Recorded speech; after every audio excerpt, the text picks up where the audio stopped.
Kwa niaba yangu mimi mwenyewe, mke wangu Mama Pauline, naomba niwakaribishe sana Yatta. Actually, this is Yatta farm, but for the purposes of our meeting today, this is Yatta. And the family holds this place in trust, I think, for the community. Yani hapa ni kwa community. Hapa si kwetu, ni kwa community.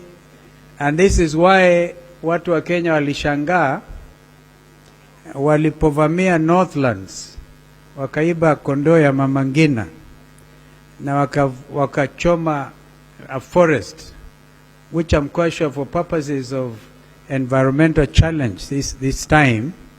And it's really, you know, you put a forest on fire, you are militating, actually acting against the best interests of humanity. Wengine wao walisikika wakisema the next stop was Yatta farm. This is Yatta farm. Hawakuja. Tushangilie Mwenyezi Mungu hakufika. I always like to say what Council Paul Mwangi, I don't know whether he's in the house, is the one who showed me the text. Akasema, they were spreading across the text kusema, don't dare go to Yatta farm, kwa sababu ukienda kule, kwanza ujue utatoka. Alafu utakaa kwa miaka 10, ukilisha hizo kondoo, na kufanya fencing. I said, you know, ordinarily, people like to associate the community around this area with other challenges. But this is a farm ambayo inalindwa na Mwenyezi Mungu mwenyewe, malaika ya Mwenyezi Mungu. So on behalf of the family, I don't know the young men here, when I went into Parliament in 1985, I wasn't married. I was elected in April, actually on 10th of April 1985. And I had to get married that same year because I knew if I delayed, kungekuwa na shida. You wouldn't know mtu anakupenda kwa sababu wewe ni mbunge ama wewe uko na mambo mengine. So I married Pauline very quickly by December. So a young man and daughter wamezaliwa na familia ya somebody who is a practicing political leader.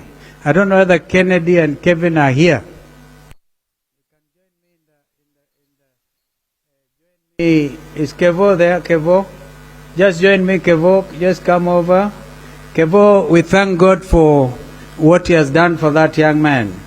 He was almost crushed by a 20-tire lorry. And we thank God he survived. Anybody who witnessed that accident will know it was a terrible, terrible accident. And if it wasn't, for example, for the quick response of Governor Wavinya, maybe Kevo will not be with us. We thank you so much for what you did. Governor Wavinya had to cancel the trip to Kinshasa to save this young man. And then Kennedy is here. He's a member for IALA.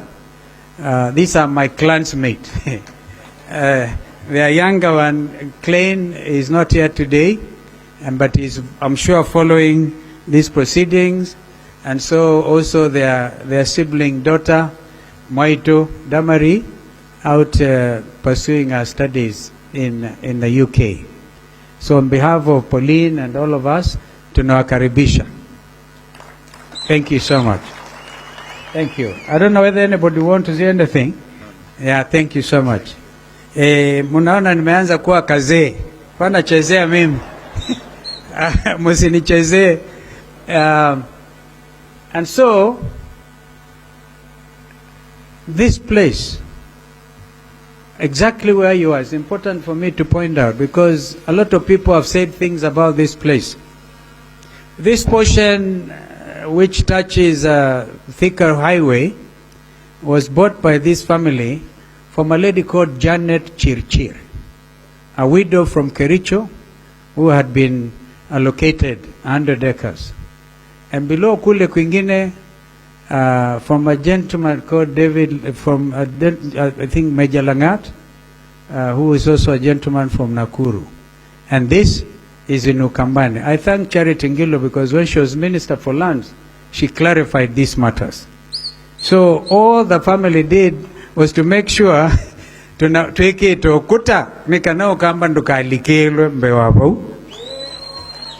Na nicho kitumi anakalame bano a David wa kithimani masi au mema okitumetele nundu maisi the kaba ndo silie lakini mayaoka. Sorry for going local, because allow me today just to spoil myself by being a little bit not obnoxious, absurd, because that is what we are. We like to be very open, and so